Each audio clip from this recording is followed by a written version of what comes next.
केदारनाथ से इस वक्त की बड़ी खबर आ रही है, जहां पर हेलीकॉप्टर क्रैश हो गया है। 6 लोगों की जान जाने की खबर सामने आ रही है। बिल्कुल, तो इस वक्त की बड़ी खबर उत्तराखंड से जुड़ी हुई आ रही है, जहां पर केदारनाथ में एक हेलीकॉप्टर क्रैश हुआ है। 6 लोगों की जान चली गई है।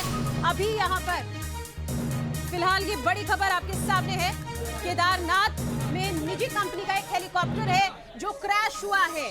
देखिए, जो जानकारी मिल पा रही है, केदारनाथ से 2 किलोमीटर दूर गरुड़ चट्टी में यह हादसा हुआ है। केदारनाथ में यह हेलीकॉप्टर क्रैश हुआ है। ये बड़ी जानकारी, जिसमें इस हादसे में 6 लोगों की जान चली गई है। ये बड़ी जानकारी, केदारनाथ में हेलीकॉप्टर क्रैश हुआ है। तो फिलहाल आपको बताना चाहेंगे, इस वक्त का जो अपडेट निकल कर सामने आ रहा है वो ये कि केदारनाथ से महज 3 किलोमीटर की दूरी पर यह जगह है जहां पर यह हेलीकॉप्टर क्रैश हुआ है। और सुरेंद्र डसीला हमारे सहयोगी, ज्यादा जानकारी के लिए इसी खबर पर हमारे साथ। सुरेंद्र, क्या जानकारी मिल पा रही है? 6 लोगों की जान चली गई है इस हादसे में। ये बताया जा रहा है कि ये पर्यटक थे, श्रद्धालु थे जो केदारनाथ धाम दर्शन के लिए आए थे।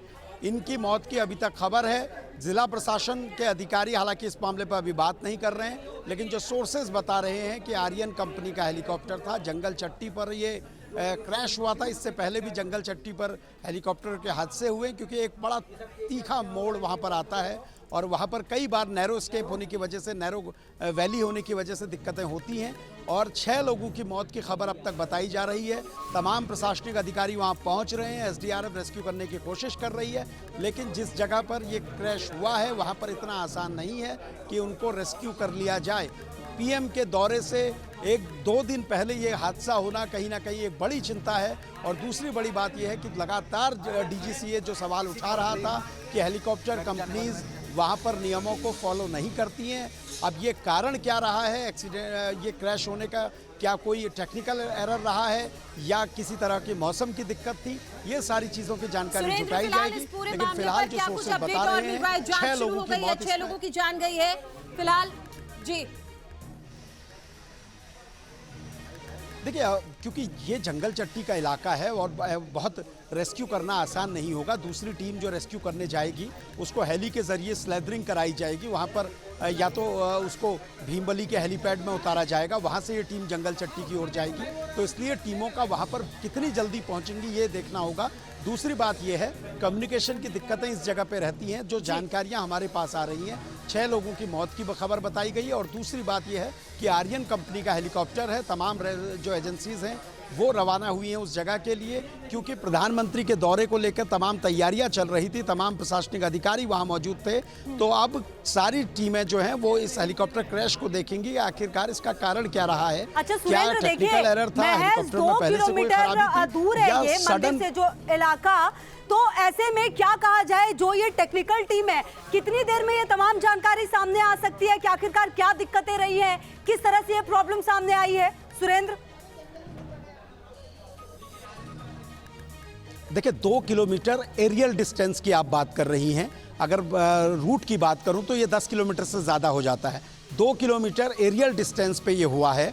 जो जंगल चट्टी है वो एक तरह की घाटी है। वहाँ पर या तो गौरीकुंड से मैनुअल टीम भेजी जाएगी या फिर भीमवली पे हेलीकॉप्टर से टीम उतारी जाएगी और वो टीम जंगल चट्टी की ओर रवाना होगी। और दूसरी बड़ी बात यह है, क्योंकि ये जो हेलीकॉप्टर उड़ते हैं सिंगल इंजन हेलीकॉप्टर होते हैं जो केदारनाथ वैली में फ्लाई करते हैं। सिंगल इंजन में कई बार आपके पास मौका नहीं होता है कि आप किसी भी तरीके से किसी टेक्निकल एरर के दौरान अपने यात्रियों को या अपनी सेफ लैंडिंग करा पाएँ।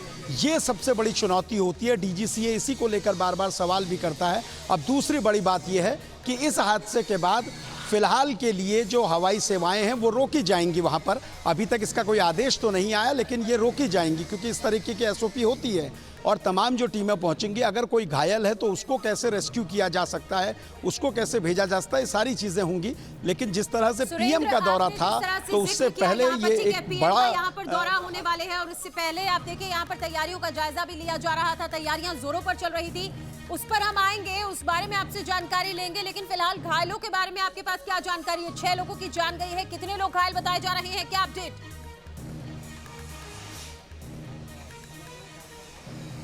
देखिए, अभी घायलों की कोई सूचना नहीं है, क्योंकि मैं आपको अगर बताऊं तो जो हेलीकॉप्टर्स होते हैं इनमें 4 की सीटिंग पीछे होती है, यानी पायलट के पीछे जो सीट होती है उसमें 4 की सीटिंग होती है और पायलट और को पायलट जो होते हैं वो आगे होते हैं। कुल मिला के 6 लोग होते हैं। तो क्या ये 6 लोग विद पायलट हैं, को पायलट हैं, या फिर कई बार हमने देखा है कि हेलीकॉप्टर कंपनीज को पायलट को उतार देती हैं और एक पैसेंजर को आगे बैठा लेती हैं। तो ये 6 लोग, इस तरह से 6 लोग हैं। ये थोड़ी देर में चीज़ें क्लियर होंगी, क्योंकि अभी इनपुट आया है, अभी ये जानकारी आई है और इस पर प्रशासन की ओर से विस्तृत जानकारी भी थोड़ी देर में क्लियर हो जाएगी। अच्छा सुरेंद्र, देखिए आप लंबे समय से वहां पर हैं, आप चीजों को समझते हैं। जब इस तरह के हेलीकॉप्टर को उड़ाया जाता है तो उससे पहले क्या कुछ परीक्षण होता है? कितनी संभावना है कि कोई टेक्निकल एरर हो, या हो सकता है कि कुछ जो ये मिस हैपनिंग हुई उसके पीछे और भी कोई रीजन सामने आ सकता है?